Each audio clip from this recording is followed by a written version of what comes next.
Hello friends, നമസ്കാരം. Umm വ്ലോഗിലേക്ക് എല്ലാവർക്കും സ്വാഗതം. എന്താണ് എല്ലാവരുടെ വിശേഷം? സുഖമല്ലേ എല്ലാവർക്കും? അപ്പോൾ നമുക്കിന്നേ ഗ്രീൻ പീസ് മസാലക്കറി ഉണ്ടാക്കാം അല്ലേ? അപ്പോൾ അതിന് ഞാനിവിടെ ഒരു 250 ഗ്രാം ഗ്രീൻ പീസ് എടുത്ത് ഒരു ഓവർനൈറ്റ് വെള്ളത്തിലിട്ട് കുതിർത്തെടുത്തതാണ്. അപ്പോൾ അത് നമുക്കൊരു കുക്കറിലേക്ക് ഇട്ട് കൊടുക്കാം.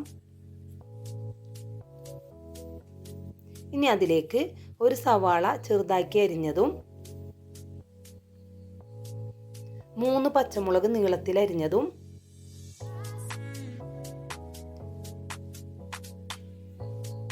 4 അല്ലി വെളുത്തുള്ളി ചതച്ചതും ഒരു ചെറിയ കഷ്ണം ഇഞ്ചി ചതച്ചതും കുറച്ച് കറിവേപ്പിലയും ഒരു തക്കാളി ചെറുതാക്കി അരിഞ്ഞതും പിന്നെ നമ്മുടെ കറിക്ക് ആവശ്യത്തിനായിട്ടുള്ള ഉപ്പും നമ്മുടെ ഗ്രീൻ പീസ് വേവാൻ ആവശ്യമായിട്ടുള്ള വെള്ളവും ഒഴിച്ചു കൊടുത്തിട്ട് എല്ലാം കൂടി നല്ലപോലെ നമുക്കൊന്ന് ഇളക്കി യോജിപ്പിക്കാം കേട്ടോ. ഇനി അതൊന്ന് അടപ്പത്ത് വെച്ച് നല്ലപോലെ നമുക്ക് വേവിച്ചെടുക്കാം. പിന്നെ ഒരു പാത്രം എടുത്തിട്ട് അതിലേക്ക് 1 ടീസ്പൂൺ കാശ്മീരി മുളക് പൊടിയും, പെരുവെള്ള മുളക് പൊടിയാണെങ്കിൽ 1/2 ടീസ്പൂൺ എടുത്താൽ മതിയേ, 2 ടീസ്പൂൺ മല്ലിപ്പൊടിയും, 1/4 ടീസ്പൂൺ മഞ്ഞൾപ്പൊടിയും, 1/2 ടീസ്പൂൺ കസുകസും, ഒരു 1/4 ടീസ്പൂൺ ഗരം മസാലപ്പൊടിയും, 1/4 ടീസ്പൂൺ പെരിഞ്ജീരകവും 1/4 ടീസ്പൂൺ നല്ല ജീരകവും ഇട്ട് കൊടുത്തിട്ടുണ്ട്. അപ്പോൾ ഈ ജീരകങ്ങൾ നിങ്ങളുടെ കയ്യിൽ പൊടിച്ചതുണ്ടെങ്കിൽ അത് ഇട്ട് കൊടുത്താൽ മതി. ഇനി അതിലേക്ക് കുറച്ച് വെള്ളം ഒഴിച്ചു കൊടുത്തിട്ടുണ്ട്. ഒട്ടും കട്ടിയില്ലാണ്ട് ഞാൻ ഇളക്കി യോജിപ്പിക്കുന്നുണ്ട്. നല്ലപോലെ തന്നെ എല്ലാം ഇളക്കി യോജിപ്പിച്ചിട്ടുണ്ട്.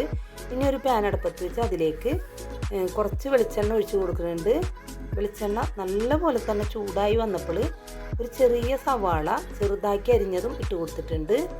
ഇനി അതൊന്ന് നല്ലപോലെ ഒന്ന് മുരിഞ്ഞു വരട്ടെ കേട്ടോ. അപ്പോൾ അത് നല്ലപോലെ തന്നെ ആയി വന്നിട്ടുണ്ട്. അപ്പോൾ നമ്മൾ എടുത്തു വെച്ച പൊടികളുണ്ടല്ലോ, വെള്ളത്തിൽ കുതിർത്തിയ ആ പൊടിയും ഇതിലേക്ക് ഇട്ട് കൊടുത്ത് വെള്ളമൊക്കെ നല്ലപോലെ തന്നെ ഒന്ന് വറ്റിച്ചെടുത്തിട്ടുണ്ട്. നമുക്കതൊന്ന് അടുപ്പത്തുനിന്ന് മാറ്റി വെക്കാം. അതൊന്ന് നല്ലപോലെ ഒന്ന് ചൂടാറി വരട്ടെ കേട്ടോ. നമുക്ക് അരച്ചെടുക്കാനുള്ളതാണ്. അപ്പോൾ ഇവിടെ ഒരു 6 വിസിലൊക്കെ വന്നപ്പോഴേക്കും നമ്മൾ ഗ്രീൻ പീസ് നല്ലപോലെ തന്നെ വെന്ത് വന്നിട്ടുണ്ട്. അപ്പോൾ നമ്മൾ ചൂടാറാൻ വെച്ചില്ലേ അരപ്പ്, അത് നമുക്കൊന്ന് നല്ലപോലെ ഒന്ന് അരച്ചെടുക്കാം. അപ്പോൾ ഞാനതൊരു മിക്സിയുടെ ജാറിലേക്ക് ഇട്ട് കൊടുത്തിട്ടുണ്ട്. ഇനി അതിലേക്ക് കുറച്ച് വെള്ളം ഒഴിച്ചു കൊടുക്കുന്നുണ്ട്. അപ്പോൾ അത് നല്ലപോലെ തന്നെ അരച്ചെടുത്തിട്ടുണ്ട്. ഇനി ഒരു പാത്രം അടുപ്പത്ത് വെച്ച് അതിലേക്ക് കുറച്ച് വെളിച്ചെണ്ണ ഒഴിച്ചു കൊടുക്കുന്നുണ്ട്. വെളിച്ചെണ്ണ നല്ലപോലെ തന്നെ ചൂടായി വന്നപ്പോൾ കുറച്ച് കടുക് ഇട്ട് കൊടുത്തിട്ടുണ്ട്. കടുക് പൊട്ടി വന്നപ്പോൾ 2 ഏലക്കായ, ഒരു ചെറിയ കഷ്ണം പട്ട, ഒരു ഗ്രാമ്പു, ഒരു 5 കുരുമുളകും ഇട്ട് കൊടുത്തിട്ടുണ്ട്. പിന്നെ കുറച്ച് കറിവേപ്പിലയും ഇട്ട് കൊടുത്ത് അത് നല്ലപോലെ മൂത്ത് വന്നപ്പോൾ നമ്മൾ അരച്ചു വെച്ച അരപ്പുണ്ടല്ലോ, അതും നമ്മൾ മിക്സിയിലെ ജാറ് കഴുകിയിട്ട് കുറച്ച് വെള്ളവും കൂടി അതിലേക്ക് ഒഴിച്ചു കൊടുത്തിട്ടുണ്ട്.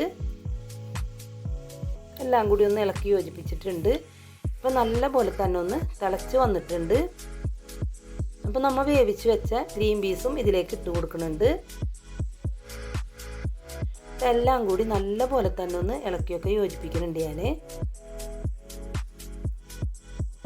അപ്പോൾ നമ്മൾ ഗ്രീൻ പീസിൽ ഉപ്പിട്ടിട്ടുള്ളൂ, നമ്മളുടെ അരപ്പിലൊന്നും ഉപ്പിട്ടിട്ടുണ്ടായില്ല. അപ്പോൾ ഉപ്പൊന്ന് നോക്കണം കേട്ടോ ആ സമയത്ത്. അപ്പോൾ എനിക്ക് കുറച്ച് ഉപ്പ് പോരാന്ന് തോന്നിയപ്പോൾ ഞാൻ കുറച്ചും കൂടി ഉപ്പിട്ട് കൊടുത്തിട്ടുണ്ട്. ഇതെല്ലാം കൂടി നല്ലപോലെ ഇളക്കി യോജിപ്പിച്ചതിന് ശേഷം ഒരു 1/4 ടീസ്പൂൺ കുരുമുളക് പൊടിയും കൂടി ഇട്ട് കൊടുത്തിട്ടുണ്ട്. ഇതെല്ലാം കൂടി നല്ലപോലെ ഒന്ന് ഇളക്കി യോജിപ്പിച്ചിട്ടുണ്ട്.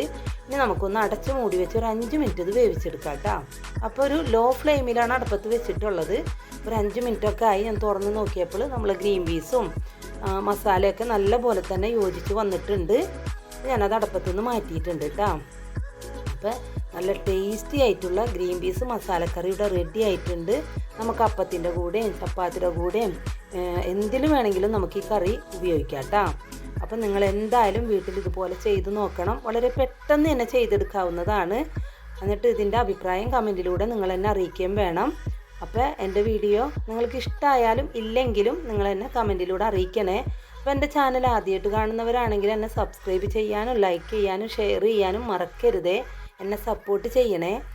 അപ്പോൾ അടുത്തൊരു വീഡിയോ ആയിട്ട് ഞാൻ വരുന്നതാണ്. എൻ്റെ വീഡിയോ കാണുന്ന എല്ലാവർക്കും നന്ദി, നമസ്കാരം.